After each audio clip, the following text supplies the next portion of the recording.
નમો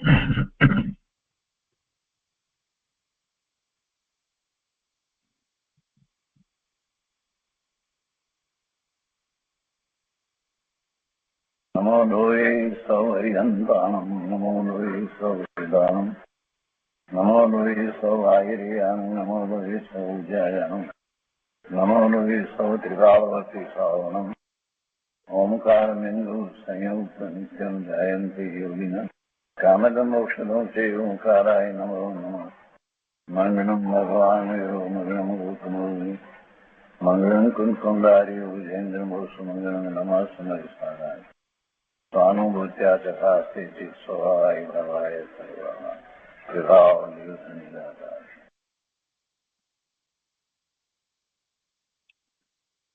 સ્વાનુભૂતિ દર્શન. પ્રશમ મૂર્તિ પૂજ્ય બહેન શ્રી ચંપાબેનની સ્વાનુભૂતિ માર્ગ પ્રકાશક તત્વ ચર્ચા એટલે સ્વાનુભૂતિ દર્શન. આપણે સ્વાનુભૂતિ દર્શનનો સ્વાધ્યાય કરી રહ્યા છીએ. એમાં 68મા પ્રશ્ન સુધી સ્વાધ્યાય કર્યો છે. હવે આજે આગળ લઈએ છીએ. પાના નંબર 62 ઉપર છેલ્લી લીટી, 69મો પ્રશ્ન.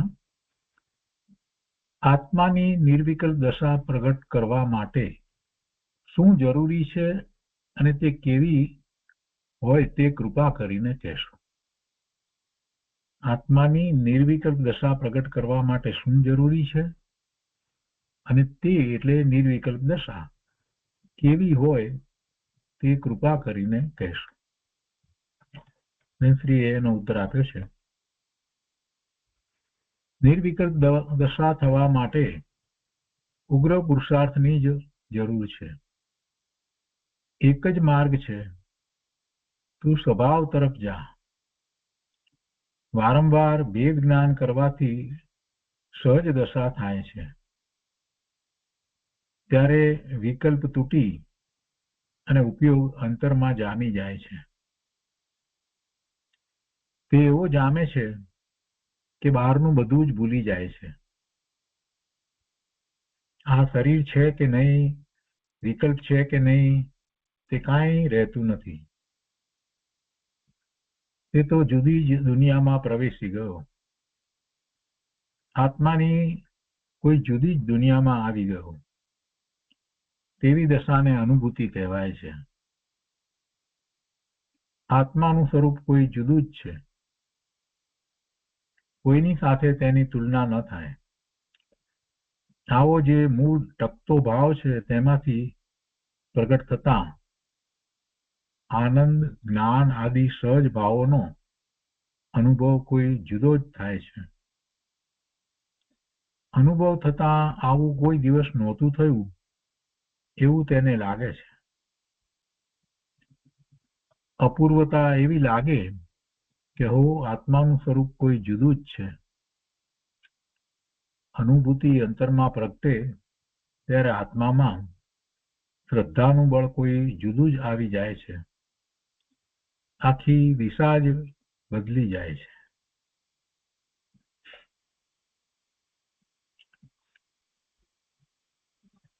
એ પછીથી 70મો પ્રશ્ન છે. આત્માની શોધમાં ઘણા જપ, તપ, ધ્યાન, વાંચન કર્યા, પણ સમયસાર વાંચીને તો એમ થયું કે આ માર્ગ જુદો છે. શ્રી કહે છે કે કુંકુંદાચાર્ય દેવ જાગ્યા અને આ સમયસારની રચના કરી. તેમનું આ એક સમયસાર બસ છે. તેમાં એક આત્માની જ વાત આવે છે. ગુરુદેવે તેના ભાવો સ્પષ્ટ કરી અને મુક્તિના માર્ગને થંભાવી રાખ્યો. આ પંચમ કાળના જીવો સમજે નહીં અને બીજા ધર્મમાં ખેંચાઈ જાય છે. પણ જૈનમાં બધું છે. જૈનમાં આખી યથાર્થ સ્વાનુભૂતિ ભરેલી છે. ખરેખર તો જૈન સિવાય બીજે ક્યાંય આવી વાત નથી. સમયસાર તો એમાં પણ અદભુત છે. કુંકુંદાચાર્ય દેવે સમયસારમાં કહ્યું કે બદ્ધ સ્પષ્ટ ભાવો ઉપર તરે છે તારી અંદર પ્રવેશ કરતા નથી. એ બધા ભાવો ઉપર ઉપર રહે છે. એ બધા ભાવો મૂળ વસ્તુમાં પ્રવેશ કરતા નથી. એક શાશ્વત આત્મા છે, એ જ ભૂતાર્થ છે. સમયસારમાં સ્વાનુભૂતિની કેટલી મહિમા આવે છે, પણ તેનો મર્મ ગુરુદેવે બહાર કાઢ્યો. સમયસારની અંદર હીરા પડ્યા છે, પણ તે હીરાને ઓળખાવનાર ગુરુદેવ હતા. આત્મામાં અનંત ભાવ ભર્યા છે, તેની ચર્ચા કરતા પાર ન પમાય. આત્મા એક, પણ તેના ભાવો અનંત. મુક્તિ માર્ગ પણ એક છે. ટૂંકમાં કહીએ તો એકમાં બધું આવી જાય છે, અને વિસ્તાર કરો તો અનંત અનંત અનંત, જેનો પાર ના આવે તેટલા ભાવો છે. શબ્દ સંખ્યાતા છે, પણ આત્માના ભાવો અનંત છે. શબ્દ અનંત થાય નહીં, પણ ભાવો અનંત હોય. દેવો સાગરોપમ કાળ સુધી ચર્ચા કરે, તેમાં અનંત ભાવો નીકળ્યા જ કરે. વૈમાનિક દેવો હોય, જેમના એટલા લાંબા આયુષ્ય હોય છે ને, વધુમાં વધુ 33 સાગરોપમનું આયુષ્ય હોય. એટલું બધું લાંબુ આયુષ્ય સુધી એ સમ્યક દ્રષ્ટિ દેવ શું કરે? ભગવાનના સમુસરણમાં જાય અને પોતે બીજાઓ સાથે એવા જ્ઞાની, જે ચોથા ગુણસ્થાનની દશાવાળા દેવો સાથે ચર્ચા કરતા હોય, ધર્મ ચર્ચા, સત્સંગ જેને આપણે કહીએ તે કરે. કેટલો કાળ, પણ એમનું આયુષ્ય એટલું બધું હોય એટલે વળી પાછું એમને તો કઈ આજીવિકા માટે કમાવા જવાની જરૂર કે એવું પણ નથી. એટલે કેટલો બધો સમય છે એમની પાસે. એટલે દેવો એ કરે, ચર્ચા કરતા.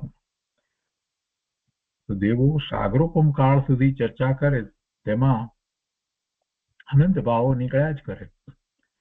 ચર્ચા કરતા કરતા તેમને તૃપ્તિ થતી નથી. સાગરોપમ કાળ સુધી ચર્ચા કર્યા કરે તો પણ આત્માના અનંત ભાવો ખૂટતા જ નથી. ગુરુદેવ જ્યારે બોલે ત્યારે જુદા જ ભાવો કહેતા હોય એવું લાગે છે. તો ભગવાનની વાણીનું તો શું કહેવું? આ ચૈતન્ય દેવ અનંત ગુણ રત્નાકરથી ભરેલો છે, જેના અનંત ગુણનો પાર ના આવે. તેવા ચૈતન્ય રત્નાકર દેવની તો શું વાત કરવી? તે જગતથી જુદો છે, અને સ્વાનુભૂતિ થાય ત્યારે અનુભવમાં આવે.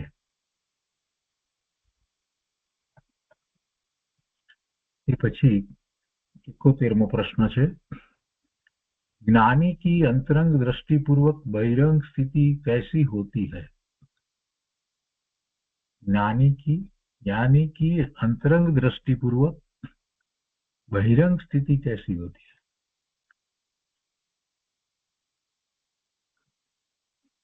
ग्रंथी समाधान आपका कहते हैं कि ज्ञानी की अंतरंग परिणति में ऐसा होता है कि जो परिणाम आते हैं उसका वो ज्ञाता रहता है. क्षण क्षण में ज्ञात को याद करना नहीं पड़ता. દરેક ક્ષણે જ્ઞાયકને યાદ કરવો પડતો નથી. પોતે જ્ઞાતા ભાવે પરિણમે છે. જે પરિણામ થાય એનો એ જાણનારો રહે છે. मगर मैं ज्ञायक हूं ऐसा सहज ही रहता है. जैसे अज्ञानी को संकल्प विकल्प सहज होता है, ऐसे ज्ञानी को ज्ञाता धारा सहज हो गई है. अज्ञान दशा में संकल्प विकल्प आया बिना रहता नहीं. उसी तरह ज्ञानी को ज्ञाता धारा सहज हो गई है कि मैं ज्ञायक हूं. उसको अंश रूप समाधि शांति ज्ञाता धारा चालू है, इसलिए कर्ता बुद्धि छूट गई है. जो जो कार्य होता है उसका करने वाला मैं नहीं हूं, मैं तो जानने वाला दाता हूं। ऐसा सहज परिणमन ज्ञानी को रहता है। जो शरीर की क्रिया होती है वो पर द्रव्य की है, मेरी नहीं है। और अस्थिरता से अर्थात पुरुषार्थ की कमजोरी से जो विकल्प आते हैं वह मेरा स्वभाव नहीं है। ऐसी गायक की धारा ज्ञानी को सहज रहती है। क्षण क्षण में खाते पीते चलते फिरते सब क्रिया में नाता धारा चालू है। नायक नायक ऐसा सहज वेदन रहता है। अज्ञानी को संकल्प विकल्प सहज रहता है। ऐसे ज्ञानी को नाता धारा सहज रहती है। और कभी कभी निर्विकल्प दशा आ जाती है।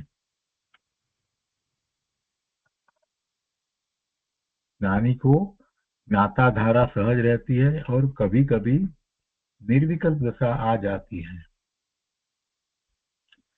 ज्ञानी का उपयोग निरंतर स्वानुभूति में नहीं रहता।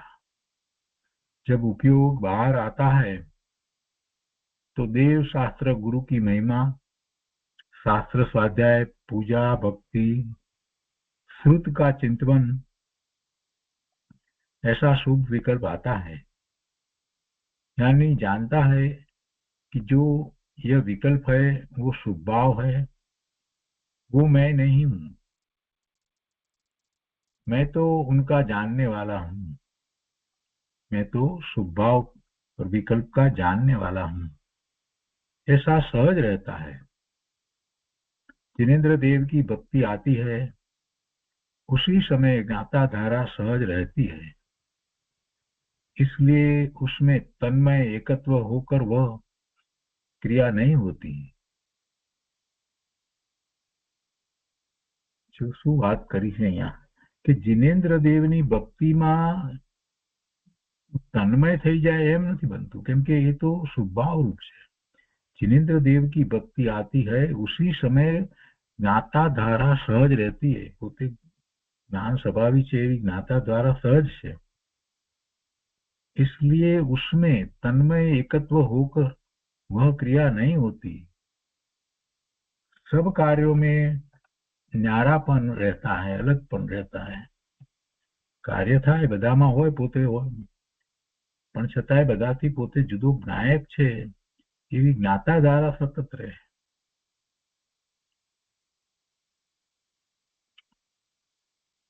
લોકો એવી બધી વાત કરે કે ભક્તિમાં તન્મય થઈ ગયા અને ભગવાન સાથે તન્મય થઈ ગયા। અહીંયા તો કે છે કે આ સમ્યક દ્રષ્ટિ જ્ઞાની એ ભક્તિ કરે તો એ ભક્તિમાં પણ તન્મય નથી થતા, કેમ કે એને તો પોતાના જ્ઞાન સ્વભાવનું સતત ભાન રહે છે જ્ઞાતા ધારા। એટલે એ રીતે બધા કાર્યોમાં એ પોતે જે કાર્ય થઈ રહ્યું છે એનાથી પોતે ન્યારો જુદો રહે છે।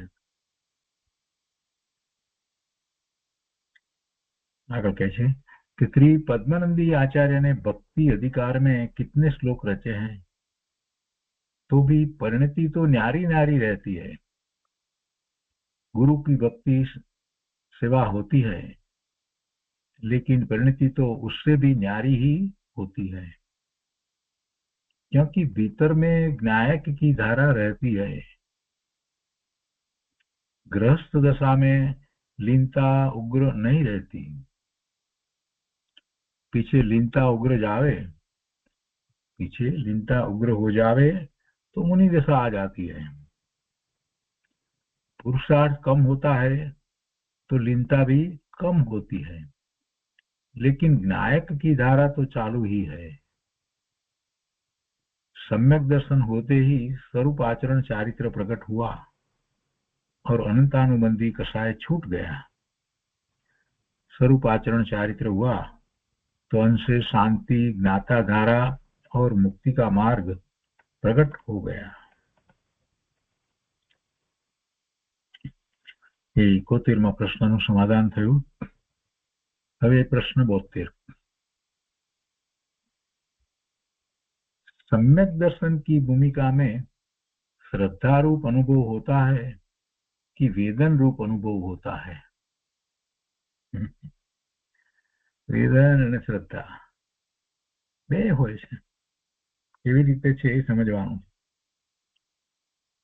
અનુભવવાનું છે. ખરેખર તો અનુભવ કરે તો બધું ખબર પડે. જાણી લેવાથી શું ફાયદો? જે અનુભવવાની ચીજ હોય એના વર્ણનો જાણવાથી કઈ લાભ નથી હોતો. ઠીક છે, શ્રદ્ધા એટલી થાય કે આ આવો અનુભવ થાય છે તો આપણે પણ એ માર્ગે ચાલીએ.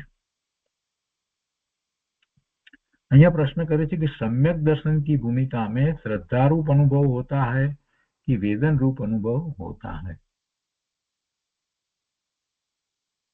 समाधान आप्યું છે કે सम्यक दर्शन की भूमिका में मात्र श्रद्धा रूप अनुभव होता है ऐसा नहीं.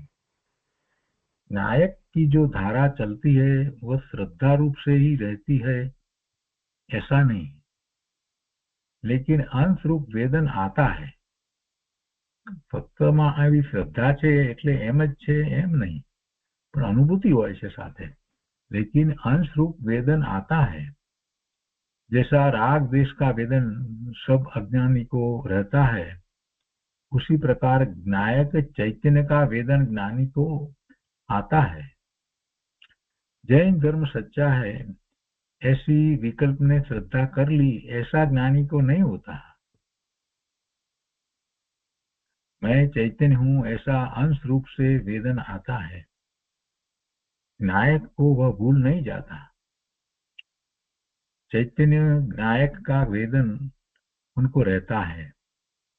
पीछे कभी कभी विकल्प टूट जाता है तो निर्विकल्प सहानुभूति होती है.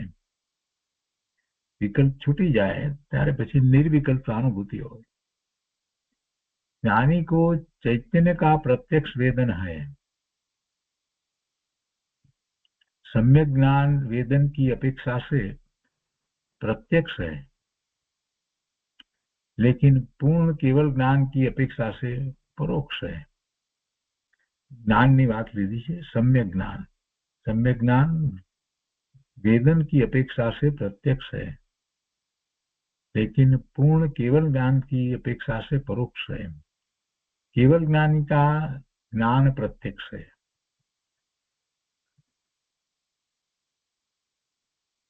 केवल ज्ञानी का ज्ञान प्रत्यक्ष है. सम्यक दृष्टि का ज्ञान परोक्ष है, तो भी वेदन तो प्रत्यक्ष है.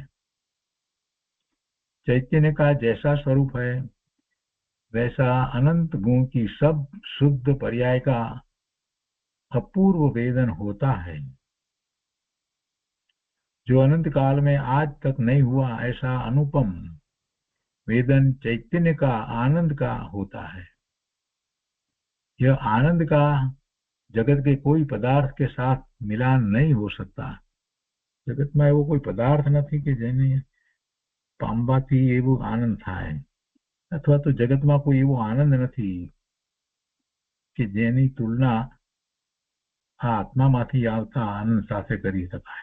एवो आनंद जगतना पदार्थों में छे ज नहीं. એટલે तो अनुपम कहवाय छे. यह आनंद का जगत के कोई पदार्थ के साथ मिलान नहीं हो सकता. ऐसा चैतन्य का आनंद का अनुपम स्वाद आता है. आ बधी वेदननी વાત કરી.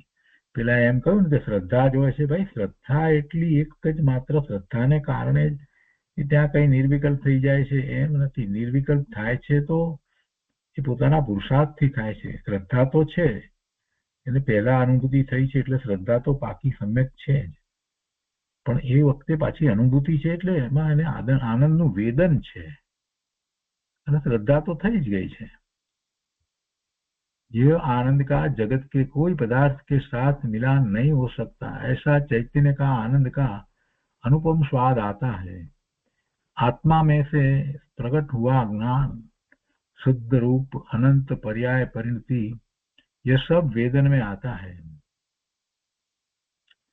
और जब विकल्प आता है तब वेद ज्ञान की धारा गायक की धारा तो होती ही है, विकल्प હોય તો પણ પોતે એ બધાથી જુદો છે, એ જ્ઞાન ધારા તો એને સહેજ રહે છે. नायक की अंश रूप समाधि सुख और अंश रूप से वेदन विकल्प के साथ में भी रहता है. विकल्प આવ્યો છે તો પણ દ્રષ્ટિ સ્વરૂપ તરફ છે.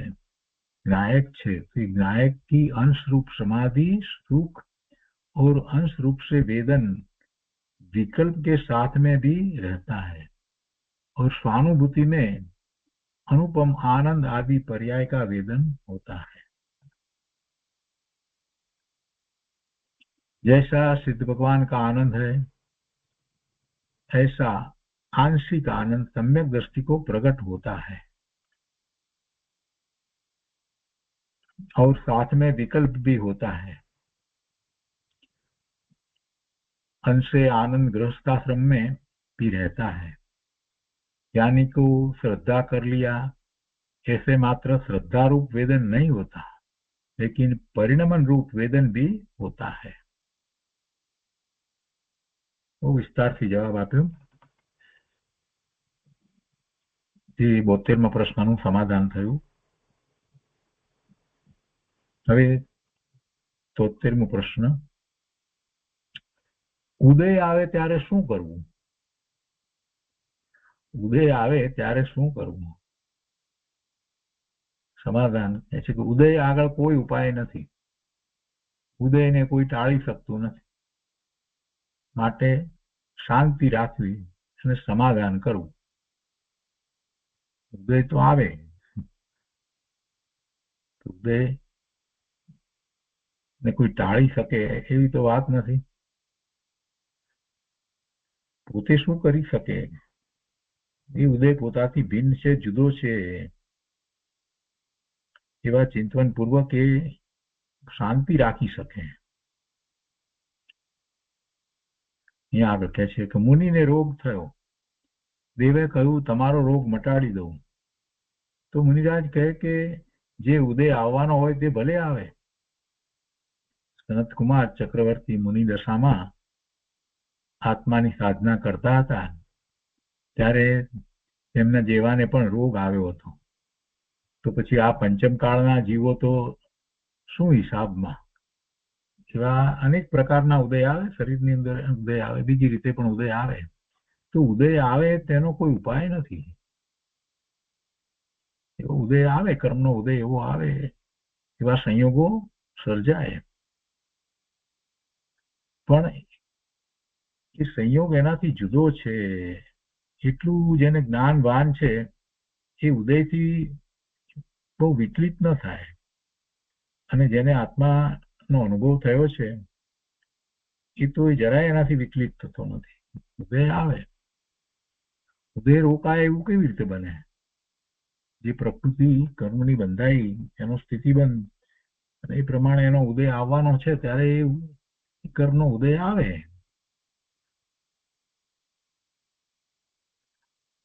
ઉદય આવે તેનો કોઈ ઉપાય નથી.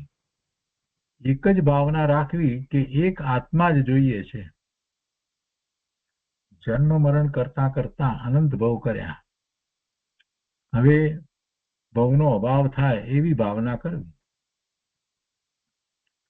ચોથા કાળમાં પણ રોગ આવતા હતા, માટે ઉદય સામું જોવાનું છોડી દઈને પોતાના આત્માની સાધના કરી લેવી.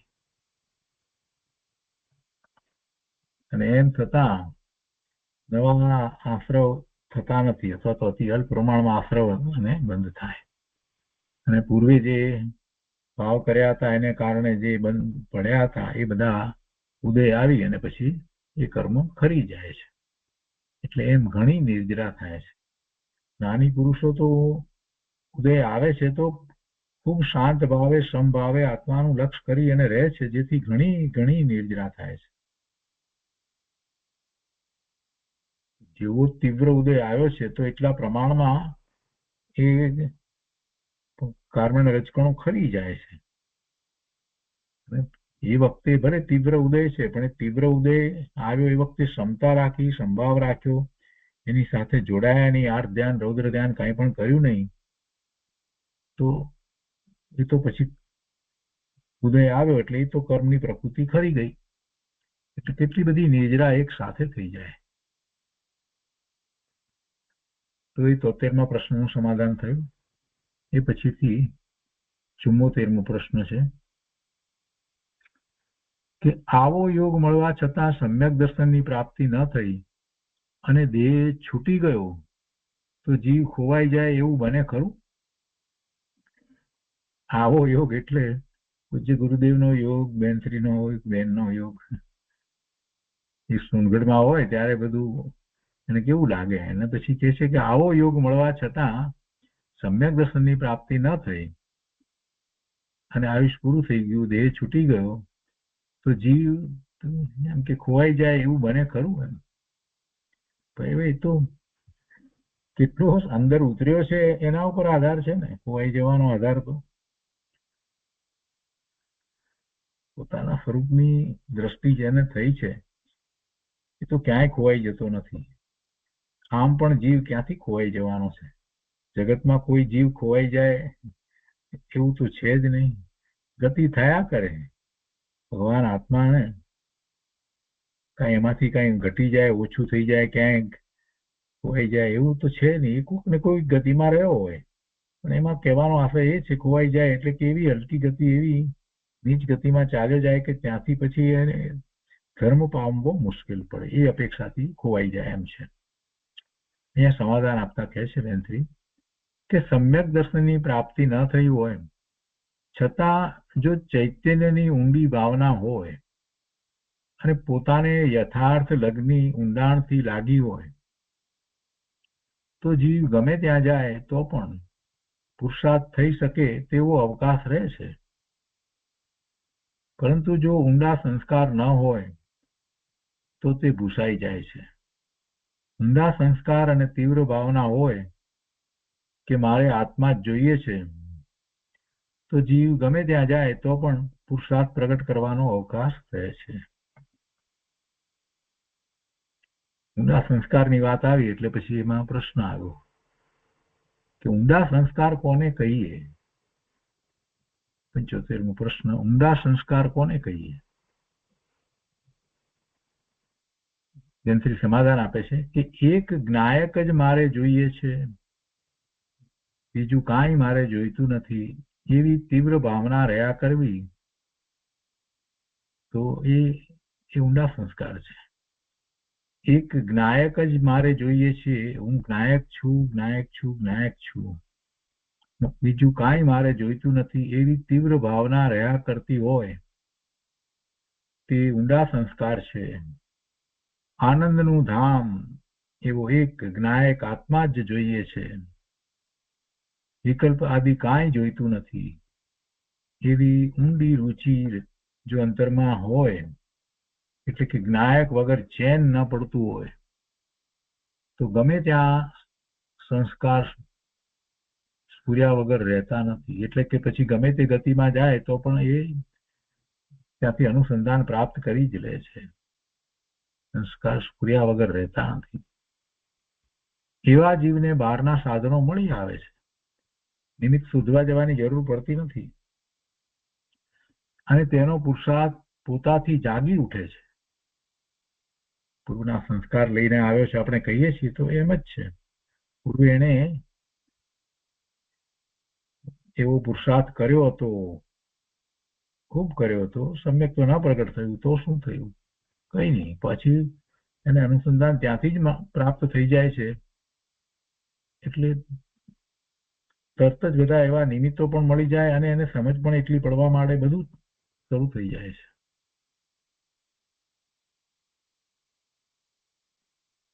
એ પછી એ સંબંધીનો બીજો પ્રશ્ન 76મો પ્રશ્ન છે કે એવા સંસ્કાર લઈને જીવ બીજી ગતિમાં જાય તો નિમિત્તો મળે ખરા? હજી એને શંકા થાય છે. એવા સંસ્કાર લઈને જીવ બીજી ગતિમાં જાય તો નિમિત્તો મળે ખરા? સમાધાન આપે છે કે નિમિત્તો મળી જાય. પોતાની ભાવના પ્રમાણે જગત તૈયાર જ હોય છે. ભાવના ઊંડી ન હોય તો વાત જુદી છે, પણ પોતાની ભાવના ઊંડી હોય તો નિમિત્તો તૈયાર જ છે. જગતમાં નિમિત્તોનો તોટો નથી. એ પછી 77મો પ્રશ્ન છે કે અમુક અપેક્ષા એ દ્રવ્યથી પર્યાયની ભિન્નતા બતાવે છે, એટલે સમજવામાં મૂંઝવણ થાય છે. ભાઈ, અનેક નય દ્વારા વસ્તુ સ્વરૂપને સમજીએ ને તો કાંઈ મૂંઝવણ થાય નહીં. એક અપેક્ષા આમ છે તો એ જ વખતે બીજી અપેક્ષા આમ પણ હોય, એમાં શું વાંધો પડે છે? મૂંઝવણ છે નહીં. પોતે પોતાની જાત ઉપર વિચાર કરે કે પોતાના ભાઈના દીકરાનો પોતે કાકા થાય છે અને બેનના દીકરાનો પોતે મામા થાય છે, તો એક જ સમયમાં કાકા ને મામા છે ને, તેમાં મૂંઝવણ થાય છે? નથી થતી. એટલી સહેલી વાત છે, મૂંઝવણ કરવા જેવું શું છે?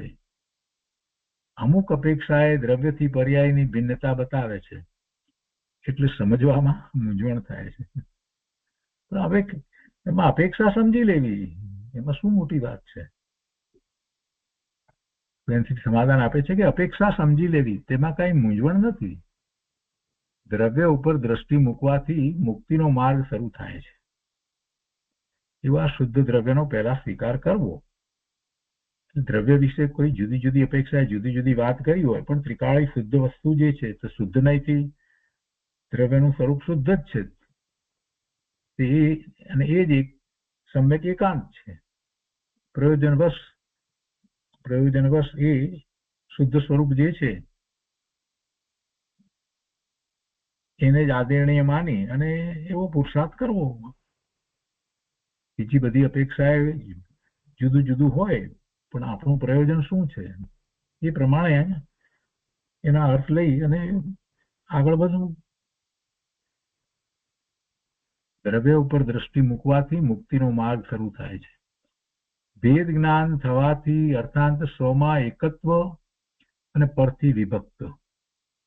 સ્વમાં એકત્વ, સ્વ પોતે સ્વ, એમાં જ એકત્વ એક પણ, અને પરથી વિભક્ત, પરથી પોતે જુદો. પરમાં બધું જ આવી જાય, બીજું બધું સ્વ સિવાય બીજું બધું પરથી પોતે વિભક્ત.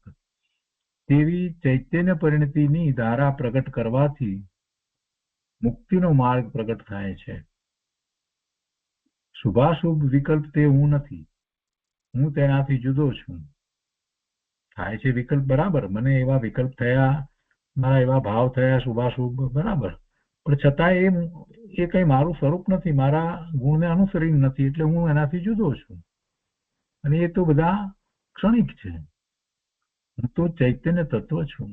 એક ક્ષણ પૂરતો હું નથી, હું શાશ્વત દ્રવ્ય છું. આવી દ્રવ્ય દ્રષ્ટિમાં ગુણના ભેદે કે પર્યાયના ભેદે બીજો અન્ય વિચાર કરવા જેવું રહેતું જ નથી. શુભાશુભ વિકલ્પ તે હું નથી, હું તેનાથી જુદો છું. હું તો ચૈતન્ય તત્વ છું. એક ક્ષણ પૂરતો હું નથી, હું શાશ્વત દ્રવ્ય છું. આવી દ્રષ્ટિમાં ગુણના ભેદ કે પર્યાયના ભેદ પણ આવતા નથી. વસ્તુ અભેદ છે, ભેદ પાડીને સમજીએ છીએ, પણ અંદર વસ્તુમાં ક્યાં ભેદ છે? જ્ઞાન બધું જાણે છે અને દ્રષ્ટિ દ્રવ્યને વિષય કરે છે, ત્યારે પરિણતિ સ્વ તરફ ઢળે છે. એટલે કે સ્વ તરફ ઢળી અને થતા પરિણામ એ વખતે એને હોય છે. વિકલ્પ તોડીને સ્વાનુભૂતિ થાય, નિર્વિકલ્પ દશા થાય, તે મુક્તિનો માર્ગ છે. તેમાં મૂંઝવણનો કોઈ પ્રશ્ન જ રહેતો નથી.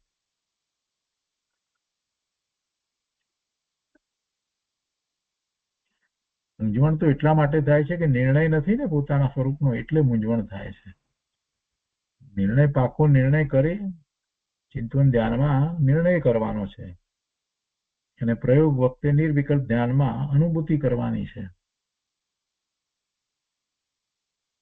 અહીં કહે છે કે આ કઈ અપેક્ષા એ કહે છે તે જ્ઞાનમાં સમજી દ્રષ્ટિને મુખ્ય કરી પર્યાયમાં શુદ્ધતા પ્રગટ કરવી, તે જ મુક્તિનો માર્ગ છે. પર્યાયમાં શુદ્ધતા પ્રગટ કરવી એટલે તો થવાની જ છે. પોતાનું કાર્ય તો દ્રષ્ટિને દ્રવ્ય તરફ કરવી, બસ એટલું જ છે. ઉપયોગને સ્વ તરફ વાળવો, અને પછી પોતાના દ્રવ્યમાં તો અનંત ગુણ છે, તો અનંત ગુણનું ભવન જે છે એનો અનુભવ કરવો. એટલે જે પર્યાય થાય છે, પરિણામ થાય છે, એ પરિણામને આપણે નિર્મળ પરિણામ કહીએ છીએ, રત્નત્રયના પરિણામ કહીએ છીએ.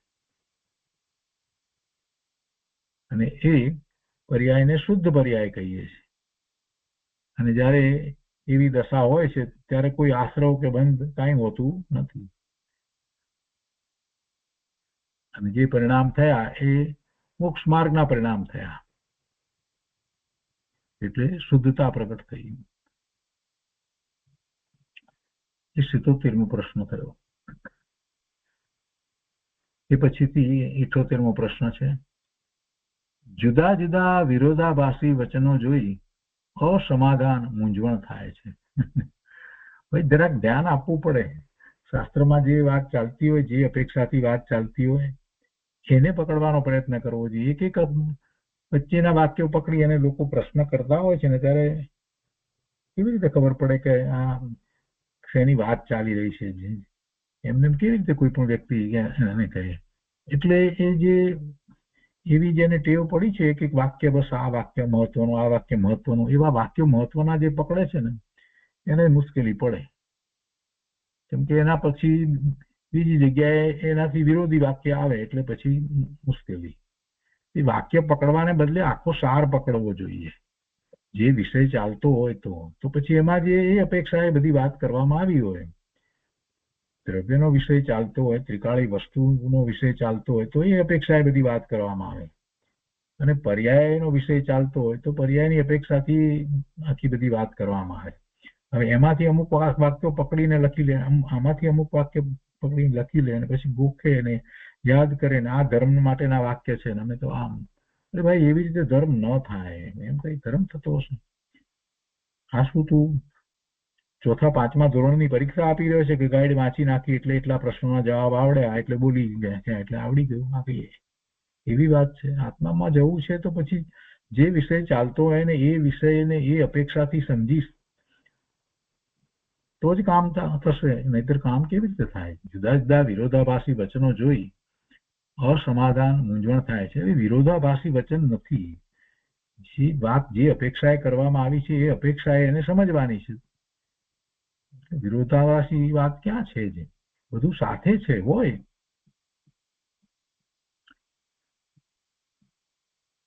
સમાધાન આપે છે કે અપેક્ષા સમજાતી નથી, એટલે ક્યાં કઈ અપેક્ષા છે અને કોને મુખ્ય કરવી અને કઈ અપેક્ષા ગૌણ કરવી તે સમજાતું નથી. તેથી અપેક્ષામાં અને અપેક્ષામાં રોકાઈ જાય છે.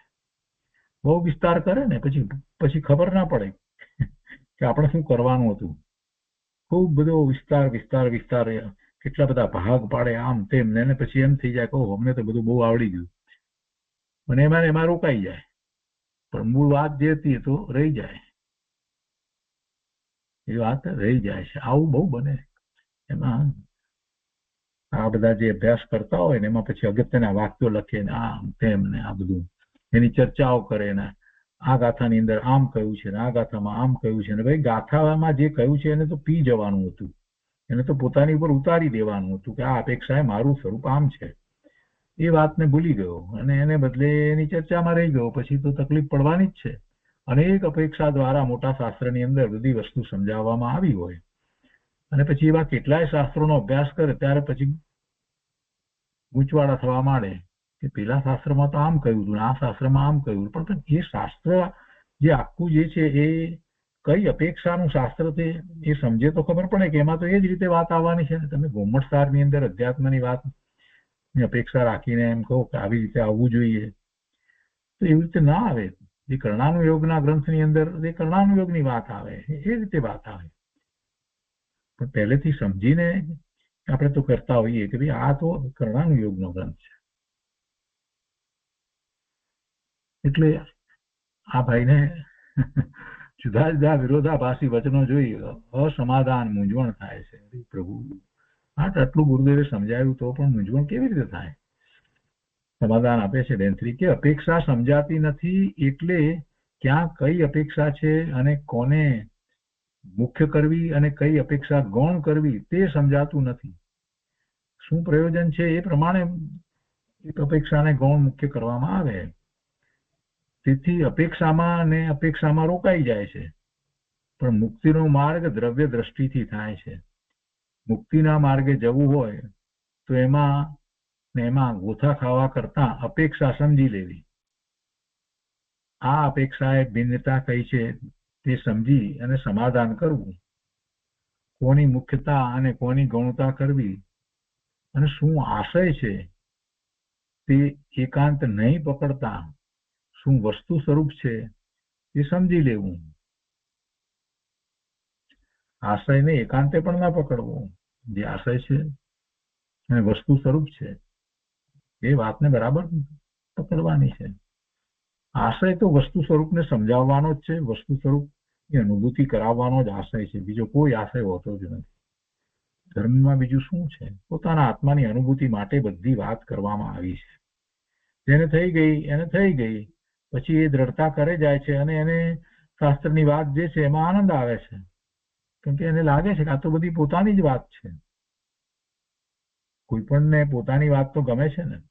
વ્યવહારમાં પણ એની વાત કરવામાં આવે, કોઈ આવી અને એના સંબંધીની વાત કર્યા કરે તો સાંભળ્યા કરે અને ખુશ થાય છે.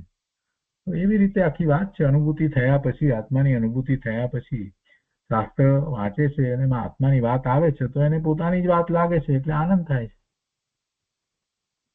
પછી જે અપેક્ષાથી વાત કરવામાં આવી એ અપેક્ષાથી એને સ્વીકારવામાં એને કાંઈ વાંધો આવતો નથી. પોતાની અનુભૂતિ જે થઈ છે એ તો છે જ. શ્રી કહે છે કે ચૈતન્ય દ્રવ્ય સામાન્ય છે. તેમાં ગુણના ભેદ કે પર્યાયના ભેદ એ દ્રષ્ટિ સ્વીકારતી નથી. દ્રષ્ટિ તો ભેદને સ્વીકારતી જ નથી. દ્રષ્ટિ શ્રદ્ધામાં તો કોઈ ભેદ નથી. પોતે ચૈતન્ય ભગવાન આત્મા, એમાં વળી ભેદ શું? એટલે ગુણના ભેદ કે પર્યાયના ભેદ દ્રષ્ટિ સ્વીકારતી નથી. હા, જ્ઞાન બધું જાણે છે કે અનંત ગુણનો પિંડ છે પોતે ભગવાન આત્મા અને એને દરેક સમય પર્યાય થાય છે. દરેક ગુણની પર્યાય છે. એક સમયમાં દરેક ગુણની પર્યાય લઈએ તો અનંત ગુણની અનંત પર્યાય થાય. આ બધું બરાબર છે. જ્ઞાનની અંદર બધી વાત આવે છે તો જ્ઞાન બધું જાણે છે. જ્ઞાન એ રીતે બધું જાણે છે. પણ એ કોઈ પણ ભેદ, ગુણના ભેદ હોય કે પર્યાયના ભેદ હોય, એ દ્રષ્ટિ સ્વીકારતી નથી. દ્રષ્ટિ તો એક ચૈતન્ય વસ્તુને સ્વીકારે છે અને જ્ઞાન બધું જાણે છે.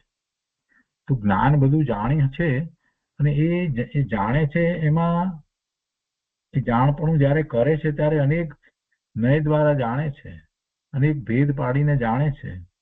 એ સમજવા માટે છે અને એ જાણવાથી એની શ્રદ્ધા, પોતાના વિશેની શ્રદ્ધા જે છે તે સ્વવિકલ્પ દશામાં સમ્યક શ્રદ્ધા થાય છે. દ્રવ્યમાં અનંત ગુણ છે. દ્રવ્ય ગુણ પર્યાયથી ભરેલું તત્વ છે. દ્રવ્ય ગુણ પર્યાયથી ભરેલું તત્વ છે. તેને ઓળખી લેવું અને દ્રષ્ટિ એક સામાન્ય ઉપર કરવી. વિકલ્પ તોડીને શુભાશુભ વિકલ્પ જાળથી જુદું નિર્વિકલ્પ તત્વ છે. તેને ઓળખીને સ્વાનુભૂતિના માર્ગે જવું. તો એ 78માં પ્રશ્નનું સમાધાન થયું. હવે પછીથી 79મો પ્રશ્ન છે. દ્રવ્ય ગુણ ભેદને પણ સ્પર્શતું નથી તો શું તેમાં ગુણો નથી? દ્રવ્ય ગુણ ભેદને સ્પર્શતું નથી એટલે ભાઈ ભેદને નથી સ્પર્શતું એમ કહેવાનું છે. ગુણને નથી સ્પર્શતાની વાત ક્યાં છે? ગુણનો તો સમૂહ એટલે દ્રવ્ય છે, પણ એ ભેદ, દ્રવ્યને ને ભેદને શું? દ્રવ્ય દ્રવ્ય છે, એમાં વળી ભેદ શું પાડવાના? દ્રવ્ય ગુણ ભેદને પણ સ્પર્શતું નથી તો શું તેમાં ગુણો નથી? સમાધાન આપ્યું છે કે ભેદ ઉપર દ્રષ્ટિ આપવાથી વિકલ્પ ઉઠશે, માટે ભેદ ઉપરથી દ્રષ્ટિને ઉઠાવી લે. પણ તેથી કરીને દ્રવ્યમાં ગુણ નથી અને પર્યાય પણ નથી એવો તેનો અર્થ નથી. દ્રષ્ટિ ભેદને નથી સ્વીકારતી. દ્રષ્ટિ ભેદને નથી સ્વીકારતી એટલે આ બધા ભેદ પાડી પાડીને જે કથન કરવામાં આવે એમ નહીં. વસ્તુ અભેદ છે તો અભેદ, પણ એને સમજવામાં આવે ત્યારે અનંત ગુણ છે, અનંત પર્યાય છે, બધું છે. જ્ઞાનમાં બધું સમજાય છે. દ્રવ્ય ગુણ ભેદને પણ સ્પર્શતું નથી તો શું તેમાં ગુણો નથી? અરે શેને સ્પર્શતું નથી એ તો સમજ ભાઈ. ભેદ ને એમાં કોઈ પણ ભેદ અને દ્રવ્ય સ્પર્શતું નથી. એટલે એનો અર્થ એ છે કે દ્રવ્યનો વિચાર કરીએ છીએ તો એમાં પછી કોઈ ભેદની વાત રહેતી નથી, એમ એનો અર્થ થાય. સ્પર્શતું નથી એટલે શું? ભેદ ઉપર દ્રષ્ટિ આપવાથી વિકલ્પ ઉઠશે, માટે ભેદ ઉપરથી દ્રષ્ટિને ઉઠાવી લે. પણ તેથી કરીને દ્રવ્યમાં ગુણ નથી અને પર્યાય પણ નથી એવો તેનો અર્થ નથી. દ્રવ્યમાં જો ગુણ પર્યાય ન હોય તો વેદન કોનું? દ્રવ્ય જ કેવી રીતે હોય? ગુણ પર્યાય વિનાનું દ્રવ્ય હોય? સ્વાનુભૂતિ કોની? જ્ઞાન, આનંદ આદિ અનંત ગુણ કોના? દ્રવ્ય ભેદને સ્પર્શતું નથી, માટે દ્રવ્યમાં કાંઈ છે જ નહીં એમ માને તો દ્રવ્ય એકલું સામાન્ય કુટસ્થ શૂન્ય છે તેમ તેનો અર્થ થઈ જાય. કઈ અપેક્ષાએ કહ્યું છે તે સમજવું જોઈએ. દ્રષ્ટિના બળથી આગળ જવાય છે, દ્રષ્ટિના બળથી આગળ જવાય છે, પણ તેથી દ્રવ્યમાં કાંઈ છે જ નહીં એવો અર્થ નથી. દ્રષ્ટિ ભેદને નથી સ્વીકારતી, એટલે કહેવાનો આશય એ છે કે ભાઈ તારી દ્રષ્ટિને તું એક અખંડ અભેદ વસ્તુ તરફ કર એટલે એકાગ્રતા થશે, એમ કહેવાનો આશય છે. એટલે એમ કહેવાયું કે દ્રષ્ટિ ભેદને સ્વીકારતી નથી. સ્વીકારતી નથી એટલે શું? એનો અર્થ એ છે કે દ્રષ્ટિમાં કોઈ ભેદ લઈશ નહીં. દ્રષ્ટિમાં ભેદ પડવા માંગશે તો પછી તને વિકલ્પ ઉઠશે. એટલે દ્રવ્યમાં કઈ છે જ નહીં એવો કઈ અર્થ નથી. સિદ્ધ ભગવાન પણ અનંત ગુણની અનંત પર્યાયમાં બિરાજે છે. તેમને અનંતી પર્યાયો સમયે સમયે પ્રગટ્યા કરે છે. અગુરુ લઘુ રૂપે પણ પરિણમી રહ્યા છે. તેવો જ વસ્તુનો સ્વભાવ છે. પણ તું ભેદ ઉપર દ્રષ્ટિ ન કર. ગુણ ભેદમાં રોકાવાથી તું આગળ નહીં જઈ શકે. તેથી એક સામાન્ય મૂળ વસ્તુના અસ્તિત્વ ઉપર લક્ષ કર તેમ કહે છે. જો બધું કાઢી નાખીશ તો તત્વ શૂન્યાકાર થઈ જશે, પણ એવું વસ્તુનું સ્વરૂપ નથી. ઉત્પાદ વ્યય ધ્રુવ સ્વરૂપ તત્વ છે. ઉત્પાદ વ્યય ધ્રુવ યુક્તમ સત તેવું દ્રવ્યનું સ્વરૂપ છે.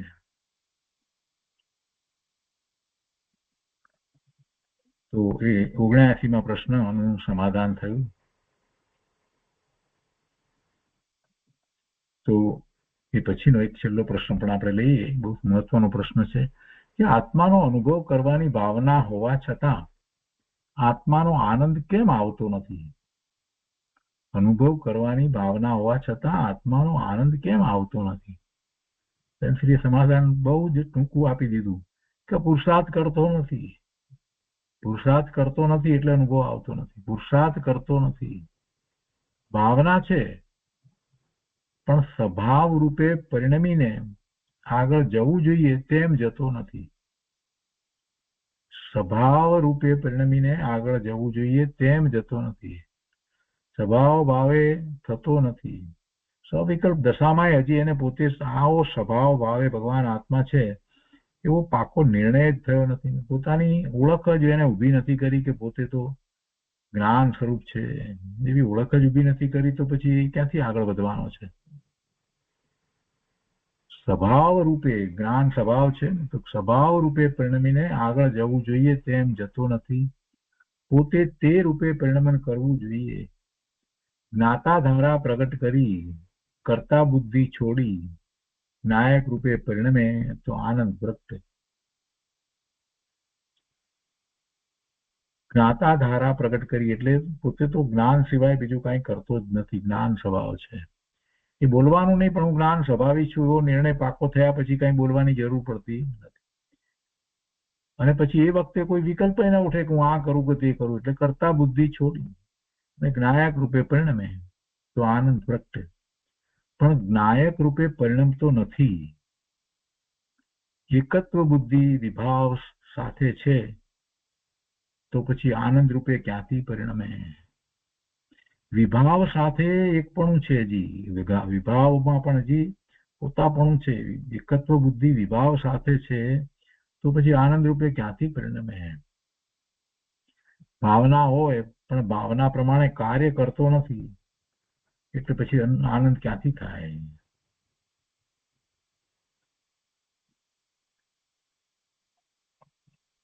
બહુ સરસ વાત છે. અને પછી તો કોઈક એમાંથી એ જ વ્યક્તિ કદાચ પ્રશ્ન કર્યો છે કે આપ ટૂંકું કહો ને, ગોથા બહુ ખવાય છે. ટૂંકું કહો ને, ગોથા બહુ ખવાય છે. તો કહે છે કે જ્ઞાનમાં બધા ભેદને જાણવા, પણ દ્રષ્ટિ એક દ્રવ્ય ઉપર કરવી. જ્ઞાનમાં બધા ભેદને જાણવા, શાસ્ત્રનો અભ્યાસ કરીએ ત્યારે બરાબર આ બધું જ્ઞાન, આત્મા, આ બધું ભેદ રૂપે બધી વાતને જાણી લેવી. તો જ્ઞાનમાં બધા ભેદને જાણવા, પણ દ્રષ્ટિ એક દ્રવ્ય ઉપર કરવી અને સ્વમાં એકત્વ બુદ્ધિ કરીને પરથી વિરક્ત થવું. હું એક ચૈતન્ય તત્વ છું તે જાણી લેવું. અનંત ગુણ પર્યાયોના અનંત ભેદો છે, તેની જાજી અપેક્ષામાં ન રોકાતા મૂળ તત્વને ગ્રહણ કરી લેવું કે મારું અસ્તિત્વ જ્ઞાયક રૂપે છે. મારું અસ્તિત્વ જ્ઞાયક રૂપે છે. બસ હું તો જ્ઞાયક જ્ઞાયક જ્ઞાયક. તો એ રીતે આ 81મા પ્રશ્નનું સમાધાન થયું.